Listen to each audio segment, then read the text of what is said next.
जय श्री राम, जय बागेश्वर धाम। दोस्तों, मैं संतोष मिश्रा, शाश्वत धाम नेपाल से।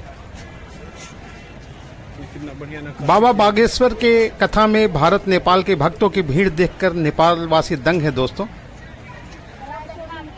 यहाँ के लोग इतनी संख्या में कभी भी एक जगह इतने लोगों को कभी उन्होंने देखा नहीं है। उनके लिए बिल्कुल नई बात है। आप देख सकते हैं, सुबह सुबह का समय है, अभी ही इतनी भीड़ यहाँ जुट चुकी है। यहाँ पहले आओ पहले पाओ का नियम जब से लगा है, तब से लोग सवेरे ही जुट जाते हैं यहाँ सीट पाने के लिए। कुछ जो बाहर शहर से आए हैं वो तो यहीं सेट में ही रात गुजार रहे हैं, क्योंकि उनके पास रहने का और कोई ठिकाना तो है नहीं। होटल लॉज सारे फुल हैं। अनेक तकलीफ सहने के बावजूद धन हो बागेश्वर धाम की भक्ति और हनुमान जी की शक्ति। इनके जैसा कोई सानी नहीं है। आइए दोस्तों, आगे वीडियो में आपको दिखाते हैं कि बाबा बागेश्वर के अनमोल वचन क्या क्या हुए। बाबा बागेश्वर ने नेपाल वासियों को अपनी कथा के माध्यम से क्या क्या कहा है।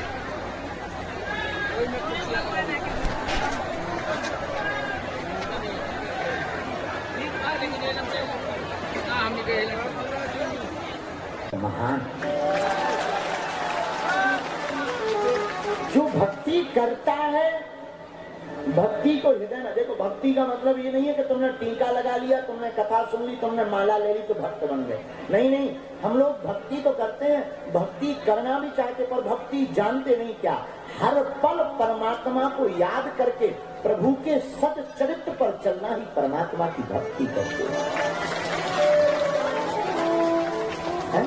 अच्छा महाराज, ये भक्ति मिलेगी कैसे? जैसा संग वैसा रंग। आप जैसी संगत करोगे आपकी रंगत वैसी हो जाएगी। अगर संगत तुम संतों की करोगे तो तुम्हारे हृदय में भगवान की भक्ति भर जाएगी। जो जैसा रहता है वो वैसा ही बन जाता है।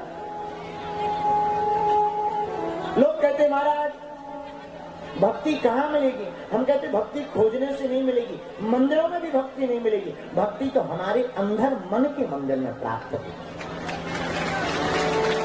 पर ये जागेगी कैसे? दिया होता है दीपक, दीपक एक जलाओ, दूसरा दीपक जलाओ। एक दीपक बहुत देर से जल रहा हो उसे बुझा दो, फिर बुझा दो और उसे फिर जलाना हो तो दिया में माचिस भले ही ना लगाओ, जो दीपक पहले से एक जल रहा उसी जलते हुए दीपक के नजदीक ले जाओ तो आप गौर करना वो दूर से ही अग्नि को पकड़ लेगा दूसरा दीपक। क्यों? वो पहले जलता रहा और जलता रहा तो वो गर्म रहा, गर्म रहा तो दूर से ही अग्नि को पकड़ लेता है। ऐसे हमारा मन पहले परमात्मा की भक्ति करता रहा और कोई संत अगर भक्ति कर रहा, ऐसे जलते हुए संत भक्ति में जो जाग रहे हैं, ऐसे संत के पास पहुंच जाओगे, तुम्हारे अंदर भी भगवान की भक्ति जाग जाएगी।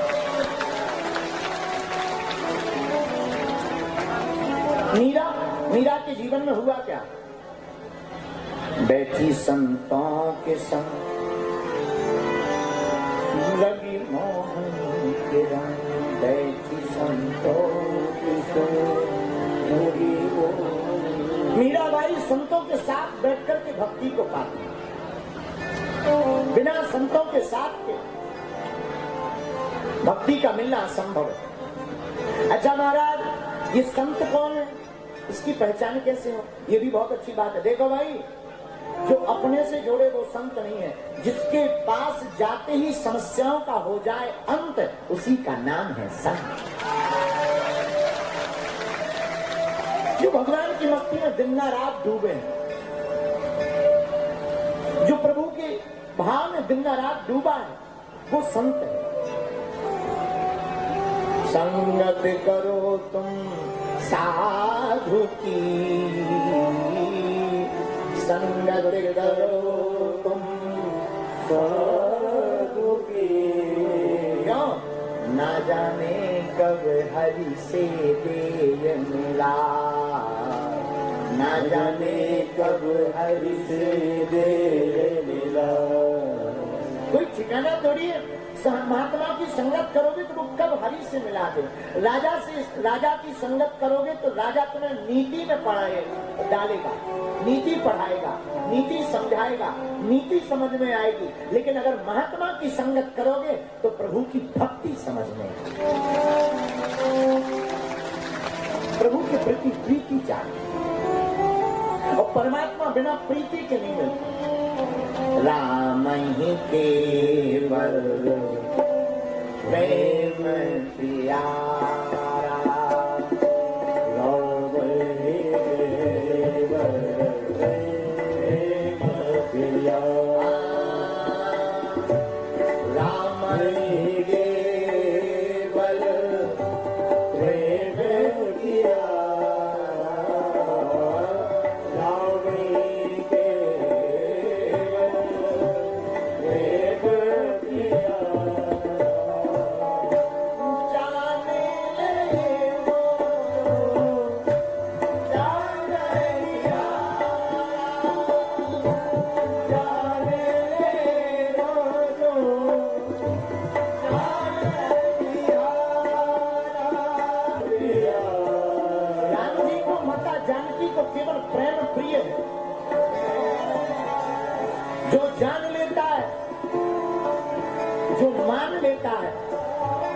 प्रेम तत्व को, वो परमात्मा की भक्ति को पाता है।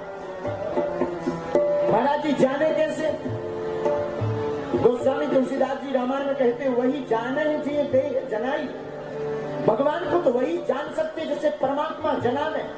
एक बात याद रखना मेरे पागलों, खाने में अगर जहर मिलाया जाए तो दवा संभव है, लेकिन अगर बुरी संगति का जहर तुम्हारे जीवन में मिल गया तो उसकी फिर कोई दवा नहीं।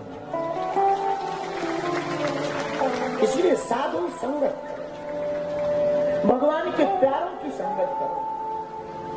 हम भक्त नहीं बन पाए कोई दिक्कत नहीं, मेरे माई बाप हम भक्तों के चरण पकड़ लें, हम साधुओं के चरणों को पकड़ लें। देखो मंथरा, रामचरितमानस में एक पात्र है मंथरा। मंथरा के सलाह से कैकेयी की बुद्धि बिगड़ गई। मंथरा के सलाह से कैकेयी की बुद्धि बिगड़ गई। और रामचरितमानस में दूसरा पात्र है विभीषण का। हनुमान जी के सलाह से विभीषण की बुद्धि सुधर गई। हुआ क्या?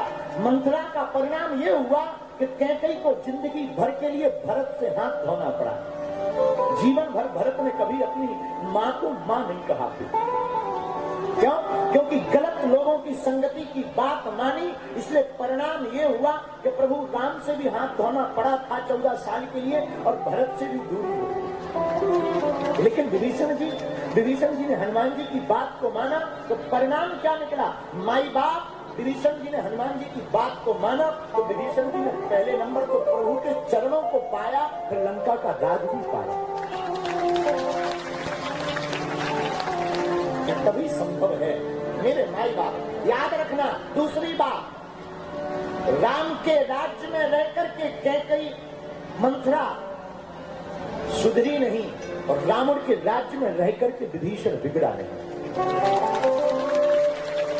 महत्वपूर्ण नहीं है कि आप रहते कहाँ हो, चाहे भारत में रहो या नेपाल में, माई बाप दोनों एक ही है, कोई अलग नहीं। नेपाल राष्ट्र बहुत महान है, यहाँ आकर के हम भी बहुत गौरवान्वित महसूस कर रहे हैं। हम उनसे प्रार्थना करेंगे, नेपाल के वासियों जहाँ भी रहो, जिस परिस्थिति में रहो, अपने सनातन का झंडा गाड़े रखना।